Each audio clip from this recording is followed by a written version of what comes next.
नमस्कार. श्री स्वामी समर्थ. स्वामीमय मंगला चॅनेलमध्ये तुम्हा सर्वांचं स्वागत आहे. स्वामी भक्तांनो, आजचा अनुभव रोहिणी मारणे, राहणार पिंपळगाव गुरव येथील या ताईंचा आहे. ताई म्हणतात की आम्ही 17 तारखेला आमच्या 4 फॅमिलीज काश्मीरला आम्ही फिरायला गेलेलो होतो आणि तिथे काश्मीरला गेल्यानंतर आम्हाला जिथे काही आता हल्ला झालेला आहे तिथे सुरुवातीला जायचं होतं आणि तिथे आम्ही जाण्यासाठी निघालो. परंतु आमच्या बरोबर खूप आमची म्हणजे जी काही लहान लहान मुलं होती तर ती सोबत असल्यामुळे आता ज्या भागात जिथे हल्ला झालाय त्याला मिनी स्वित्झर्लंड असं म्हणतात आणि आम्हाला तिथे जायचं होतं. परंतु तिथे घोड्यावरतून जावं लागत असल्यामुळे आमच्यासोबत लहान मुलं असल्यामुळे आम्ही तो प्लॅन कॅन्सल केला व आपण आधी बेताब व्हॅलीला जाऊ आणि नंतर याचा विचार करू असं आम्ही मनोमन तयारी केली. त्यानंतर मग आम्ही बेताब व्हॅलीला गेलो. बेताब व्हॅलीला गेल्यानंतर आमच्यामधील जो काही एक जण होता तो एक जण पाण्याची बॉटल आणण्यासाठी थोडासा बाहेर आला आणि मग तिथे त्याला कळालं की इथूनच साधारण 13 किलोमीटर अंतरावर जे काही मिनी स्वित्झर्लंड आहे तिथे दहशतवाद्यांनी हल्ला केलेला आहे. त्याला जेव्हा हे कळालं तेव्हा त्याने आम्हाला फोन करून अशी बातमी दिली व तुम्ही ताबडतोब बेताब व्हॅलीमधून निघून या असं आम्हाला सांगण्यात आलं.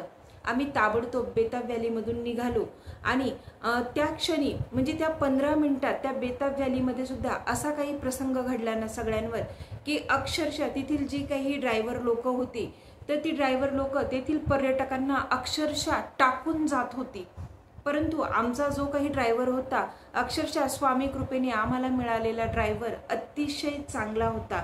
त्याने बिचाऱ्याने आम्हाला ड्रायव्हरने गाडीमध्ये बसवले व आम्हाला शॉर्टकटने बाहेर काढले, तिथून बाहेर काढले.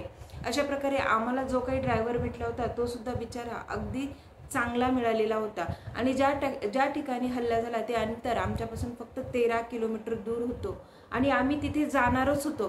परंतु घोड्यावरतून जावं लागणार आहे आणि आमच्या लहान मुलांना मात्र ते जमणार नाही.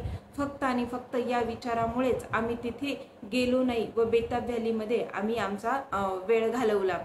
आणि ही फक्त आम्ही स्वामी महाराजांचीच कृपा समजतो. बघा, आम्ही स्वामी सेवेकरीच आहोत आणि आम्ही भरपूर वेळा गुरुचरित्र पारायण केलेले आहे, आत्ता प्रहर सेवा केलेली आहे, त्यानंतर मग स्वामींची आरती करतो. ही जी काही सेवा करतो ना आपण, हीच सेवा स्वामींची आपली अशा प्रकारे फळाला येते. हीच केलेली सेवा आपल्याला या मोठ्या संकटातून वाचवत असते असं या ताईंनी सांगितलेलं आहे. ताई सांगतात की 22 तारखेला दहशतवाद्यांनी त्या मिनी स्वित्झर्लंडमध्ये जो काही हल्ला केला त्या क्षणी जर आम्ही तिथे असतो तर काय झालं असतं ही बुद्धी आम्हाला महाराजांनीच दिली. काय म्हणून आम्ही लहान मुलांचा विचार केला आणि आम्ही घोड्यावरतून जाण्यास नकार दिला व आम्ही मिनी स्वित्झर्लंड इथे न जाता आम्ही तिथून थोडंसंच अंतरावर असलेल्या बेताब व्हॅलीमध्ये गेलो आणि यामुळेच आम्ही वाचलो. आमचा जीव पूर्णपणे महाराजांमुळेच वाचलेला आहे. महाराजांनी आम्हाला म्हणजे आमच्या केसालाही धक्का न लावता अगदी अलगद त्या जागेहून आम्हाला बाहेर काढलेला आहे. तर अशा प्रकारे या ताईंनी त्यांचा अनुभव सांगितलेला आहे. तसेच निर्मला धनवडे या ताईंना सुद्धा आपल्या स्वामी समर्थ महाराजांचा अतिशय मोठा अनुभव आलेला आहे. या ताई राहणार राहुरी फॅक्टरी अहिल्यानगर येथील आहे. आत्ताच मागे म्हणजे 26 एप्रिल रोजी काही दिवसांपूर्वीच आपल्या स्वामी समर्थ महाराजांची पुण्यतिथी होती आणि नेमकं या पुण्यतिथी दरम्यानच या ताईंना आपल्या स्वामी समर्थ महाराजांचा खूप चांगला अनुभव आलेला आहे. या ताई सांगतात की दिनांक 14 एप्रिल रोजी माझी जी काही भावाची मुलगी आहे ती 10 वर्षांची आहे आणि तिला अचानक खूप जास्त मोठ्या प्रमाणात उलट्या होऊ लागल्या. तिच्या पचनसंस्थेत काहीतरी बिघाड झाला आणि त्याचबरोबर तिचा जो काही डावा डोळा आहे तो डावा डोळा पण आपोआप असा तिरळा होत चालला. तिचे हे लक्षणं बघून माझ्या भावाने घाईघाईने माझ्या भावाच्या मुलीला रुबी हॉस्पिटलमध्ये ॲडमिट केलं. तिथे ॲडमिट केल्यानंतर तेथील डॉक्टरांनी मग तिचा MRI वगैरे केलं आणि मग MRIच्या रिपोर्टमध्ये मुलीला लहान मेंदूजवळ 3.5 सेंटीमीटरची गाठ झालेली आहे असं त्या डॉक्टरांनी सांगितलेलं आहे. आणि ही जी काही गाठ आहे ती 90% कॅन्सरची असू शकते.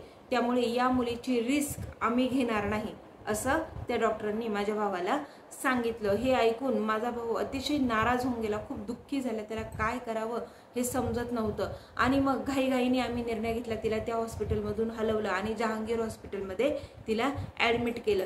जहांगीर हॉस्पिटलमधले जे काही डॉक्टर आहे पुण्याचे, त्यांनी मग तिचे सगळे काही रिपोर्ट्स वगैरे बघितले आणि त्या डॉक्टरांनी पण त्यावेळेस हेच सांगितलं की ही जी काही गाठ आहे ना, ही 90% कॅन्सरचीच गाठ असू शकते, परंतु आपण आधी या मुलीचं ऑपरेशन करू आणि मग या मुलीची जी काही गाठ आहे ती चेक करायला पाठवू.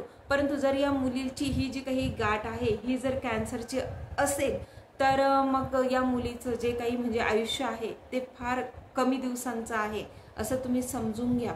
हे सांगितल्यावर आम्ही सगळ्यांनी म्हणजे अगदी मनावर दगड ठेवला आणि मुलीच्या ऑपरेशनला परवानगी दिली. मुलीचं ऑपरेशन झालं आणि त्यानंतर तिची जी काही गाठ आहे ती चेक करायला पाठवण्यात आली. आणि मुलीची गाठ जेव्हा चेक करायला पाठवण्यात आली तेव्हा आम्ही सगळे खूप टेन्शनमध्ये होतो की जर ती गाठ कॅन्सरची असेल तर ही मुलगी फक्त काही दिवसांची, काही महिन्याचीच सोबती आहे आपल्यासोबत, असं सगळ्यांना वाटू लागलं. आणि नेमकं आपल्या स्वामी समर्थ महाराजांचा पुण्यतिथीचा सप्ताह 2 दिवसात सुरू होणार होता. साधारण 20 तारखेला मी स्वामी समर्थ महाराजांच्या केंद्रात गेले. महाराजांना मनोमन विनंती केली की माझ्या भावाची जी काही मुलगी आहे तिच्या कॅन्सरच्या गाठीचा रिपोर्ट नील येऊ द्या महाराज, तिला पूर्णपणे बरं करा. आणि असं जर म्हणजे नेमकं 2 दिवसांनी महाराजांचा सप्ताह सुरू होता आणि महाराजांना मी तिच्या नावाने संकल्पयुक्त गुरुचरित्र पारायण करण्याचा मी महाराजांना सांगितलं. आणि 2 दिवसांनी मी केंद्रामध्ये गुरुचरित्र पारायण करायला बसली. ते पारायण मी फक्त माझ्या भावाच्या मुलीसाठीच करत होती. मग ते पारायण मी संकल्पयुक्त सेवेने केलं. महाराजांना सांगितलं की महाराज काहीही करा, पण माझ्या भावाच्या मुलीचा जो काही कॅन्सरचा रिपोर्ट आहे तो पूर्णपणे नॉर्मल येऊ द्या. महाराजांना मी सारखी विनवण्या करू लागली. आणि मग माझं पहिल्या दिवसाचं गुरुचरित्र पारायण झालं, दुसऱ्या दिवसाचं झालं, तिसऱ्या दिवसाचं झालं आणि बरोबर चौथ्या दिवशी जेव्हा मी गुरुचरित्र पारायणाला बसलेली होती, माझं पारायण होत आलं आणि नेमका माझ्या मिस्टरांना माझ्या भावाचा फोन आला की तेव्हा माझ्या मिस्टरांना फोन आला की माझ्या भाचीचा जो काही गाठीचा रिपोर्ट आहे तो पूर्णपणे नील आलेला आहे, मुलीला कुठल्याही प्रकारचा कॅन्सर वगैरे काही नाही. आणि त्याचबरोबर माझ्या भावाने माझ्या मिस्टरांना असं सुद्धा सांगितलं की तिचा जो काही डावा डोळा तिरळा झालेला होता तर तो सुद्धा हळूहळू पूर्णपणे व्यवस्थित झालेला आहे. तर इतकी मोठी आनंदाची बातमी बरोबर माझ्या भावाने माझ्या मिस्टरांना माझ्या गुरुचरित्र पारायणाच्या चौथ्या दिवशी दिली. ते ऐकून मला अतिशय आनंद झाला, कारण की ही फक्त आणि फक्त माझ्या गुरुदेव दत्त महाराजांची, माझ्या स्वामी समर्थ महाराजांचीच कृपा होती. कारण मी जे काही पारायण केलं होतं ते माझ्या भावाच्या मुलीसाठीच केलेलं होतं. तिची तब्येत लवकरात लवकर पूर्णपणे बरी व्हावी व त्याचसोबत तिचा जो काही कॅन्सरचा रिपोर्ट आहे त्याचे रिपोर्ट नील यावे हीच आमची अपेक्षा होती. आणि महाराजांनी खरंच आमचं जे काही गाऱ्हाणं होतं ते ऐकलं आणि माझ्या भावाच्या मुलीचा जो काही रिपोर्ट आहे गाठीचा तो पूर्णपणे नील आलेला होता. त्यात तिला कुठल्याही प्रकारचा कॅन्सर नव्हता. हा चमत्कार फक्त आमच्या महाराजांनीच केलेला होता असं या ताई सांगत आहे. बघितलं तुम्ही या दोन्ही ताईंना आपल्या स्वामी समर्थ महाराजांचा किती छान, किती मोठा असा अनुभव आलेला आहे. दोघी ताई या स्वामी सेवेकरी आहे आणि त्या म्हणजे त्यांनी केलेल्या स्वामी सेवेमुळेच त्यांना एवढं मोठं फळ भेटलेलं आहे. त्यामुळे तुम्ही सुद्धा स्वामी समर्थ महाराजांचं जितकं जास्तीत जास्त नामस्मरण करता येईल, जितकी जास्त सेवा करता येईल तितकी जास्त सेवा करा. तुम्हाला आजचा हा व्हिडिओ जर आवडला असेल तर व्हिडिओला लाईक नक्की करा. त्याचसोबत कमेंटमध्ये महाराजांसाठी श्री स्वामी समर्थ असे लिहा. तुमच्या जर काही समस्या असतील तर किंवा तुम्हाला जर काही स्वामी सेवा हवी असेल तर तुम्ही कमेंटमध्ये नक्की विचारू शकतात. त्याचबरोबर चॅनेलला सबस्क्राईब करा आणि बेल आयकॉनला क्लिक करा, म्हणजे यापुढीलही व्हिडिओ तुमच्यापर्यंत येऊन पोहोचतील.